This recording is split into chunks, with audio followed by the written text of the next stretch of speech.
प्रचार का इतना हेक्टिक शेड्यूल होता है। सबसे पहले तो 2 दौर का चुनाव हो चुका है, अब तीसरे दौर के हम जा रहे हैं।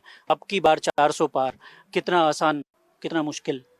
2 તબક્કામાં ભારતીય જનતા પાર્ટી નરેન્દ્ર મોદીજીના નેતૃત્વમાં 100થી ઘણી આગળ નીકળી ગઈ છે અને ત્રીજા તબક્કામાં અમે 400 પારનું કોન્ક્રીટ પાયો નાખીશું અને 4, 5, 6, 7 આ 4 તબક્કામાં 400 પાર સિદ્ધ કરવાનું કામ ભારતીય જનતા પાર્ટી કરશે। सर, गुजरात में अब 25 सीटों पे मुकाबला होने जा रहा है। यहाँ पे ऐसा कहा जा रहा है कि कांग्रेस ने कुछ सीटों पे तगड़ी चुनौती पेश की है। आपको लगता है कोई चुनौती दिखाई देती है गुजरात में? नहीं, चुनौती तो होती है, हर चुनाव चुनौती होता है, मगर गुजरात की जनता कांग्रेस को जानती है और 4 चुनाव से हम 50% से ज्यादा वोट यहाँ पर प्राप्त करते हैं। यहाँ कोई चुनौती नहीं है। 25 की 25 सीटें भारतीय जनता पार्टी जीतेगी। 1 सीट हम जीत चुके हैं। आपने एक नारा दिया है सर कि 5 लाख से ज़्यादा लीड का अंतर गुजरात में इस बार रखना है। 5 लाख की जो बढ़त होती है बहुत ज़्यादा होती है। आपकी खुद की सीट पे तो 10 लाख की जीत का अंतर है। गुजरात में 26 से 26 सीटों एमांथी जे 25 सीटों बची है एनी पर गई वखत करता हमारी लीड में खूब मोटी बढ़त लेवा जई रहा है। प्रचंड बहुमत भारतीय जनता प्रचंड बहुमत से भारतीय जनता पार्टी की सरकार बन रही है। सर, कुछ एक नेशनल मुद्दे भी हैं। आज प्रियंका गांधी गुजरात में सभा करने आई थी, बनासकांठा में उन्होंने सभा की, उन्होंने बात किसानों की करी और महंगाई की। महंगाई और किसानों को लेकर आप क्या कहेंगे? देखिए, किसानों का सबसे अगर कोई बड़ा हितैषी है तो नरेंद्र मोदी। किसान कल्याण का बजट 4 गुना से ज्यादा मोदी जी ने बढ़ाया। हर किसान को 6,000 रुपया दिया और उसके साथ साथ इनको क्रॉप का इंश्योरेंस दिया।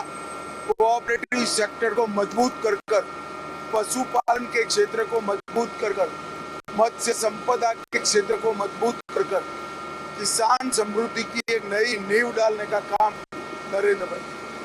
अच्छा सर, एक बात और कही जाती है कि भारतीय जनता पार्टी ने, जैसे आप 2019 में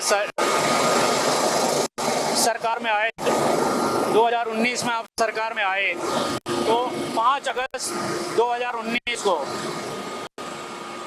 धारा 370 खत्म कर दी गई देश से।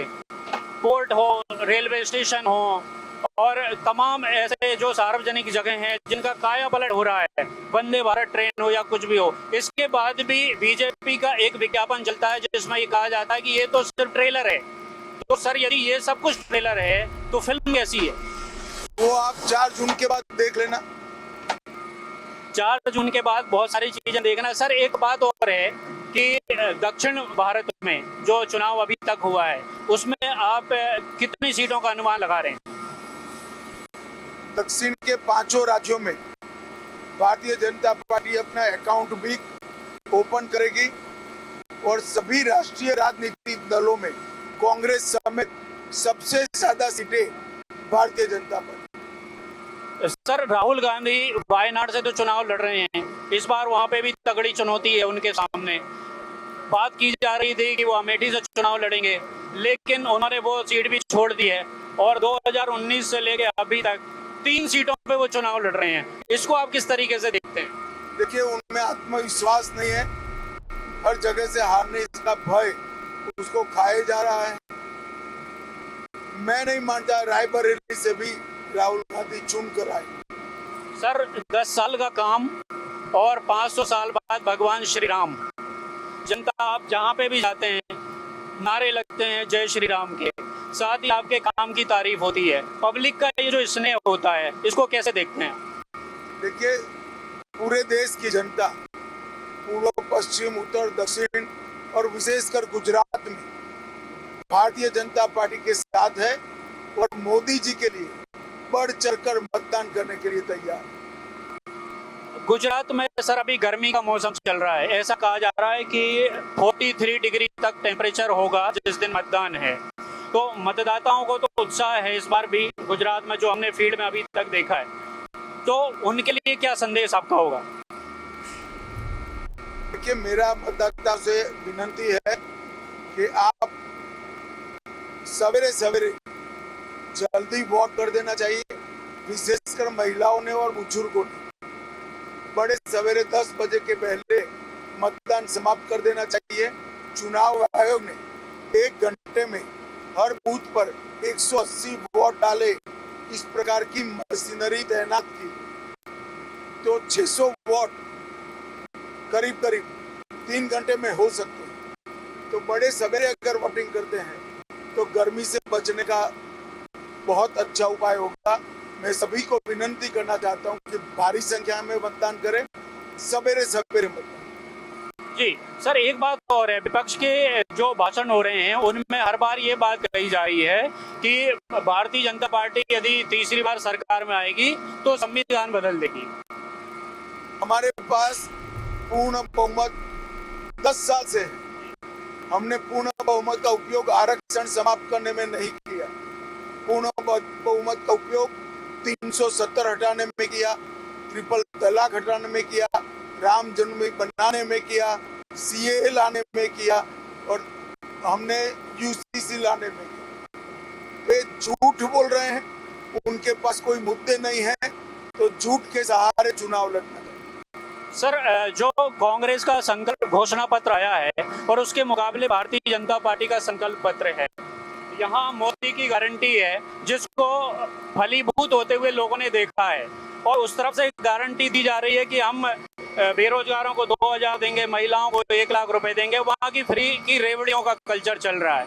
अब ये गारंटी वर्सेस गारंटी में आप इसको कैसे देखते हैं? देखिए, उनको चुनकर आना नहीं है, परंतु उनकी मंशा बहुत स्पष्ट हो गई है। उन्होंने अपने घोषणा पत्र में कहा है कि हम मुस्लिम पर्सनल लॉ को वापस लाएंगे, मतलब ट्रिपल तलाक को आप वापस लाएंगे और शरिया के आधार पर देश चलाएंगे।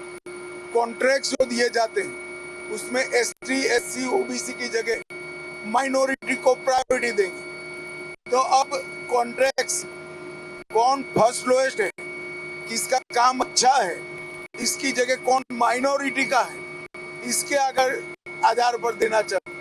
देश की जनता के सामने एक्सपोज हो चुके। सर, अभी माजदा में आपकी सभा थी, बोडेली में भी आपकी सभा थी। आपने कहा सभा में कि हम किसी भी कीमत पे जो एसटी, एससी और ओबीसी का आरक्षण है वो छीनने नहीं देंगे। ये बात किस परिप्रेक्ष्य में कही जा रही है? देखिए, राहुल गांधी ने आरोप लगाया है, इसलिए मैं स्पष्टता कर रहा हूँ, हमारी ओर से कोई ऐसा इनिशिएटिव है नहीं, और अगर कांग्रेस भी करना चाहती है तो हम नहीं करना। जी, अभी गुजरात को लेकर सर एक बात और कही जा रही है कि प्रधानमंत्री जी से जब भी बात की जाती है तो वो ये कहते हैं कि मैं 2024, 2019, 2034 के फेर में नहीं पढ़ रहा हूँ, मैं 2047 देख रहा हूँ। तो 2047 का विजन क्या है सर? पूर्ण विकसित भारत, आत्मनिर्भर भारत और हर क्षेत्र में विश्व का नेतृत्व करने वाला भारत। अच्छा, एक बात और सर है कि जो सऊदी अरब के देश हैं, हमारे उन देशों को लेकर अक्सर विपक्ष सवाल उठाता रहा है, लेकिन हर बार जहां पर भी प्रधानमंत्री गए हैं वहां का श्रेष्ठ सम्मान जो है वहां का उनको मिला है। विपक्ष के लिए तो ये मुंह पे एक तरीके से उनके तमाचा जैसा है। तो ये जो संबंध है हमारे जो सऊदी अरब जैसे देशों के साथ, दुबई है उनके देशों के साथ, इसको कैसे देखते हैं आप? देखिए, 17 देशों ने अपना सर्वोच्च नागरिक सम्मान नरेंद्र मोदी जी को दिया है।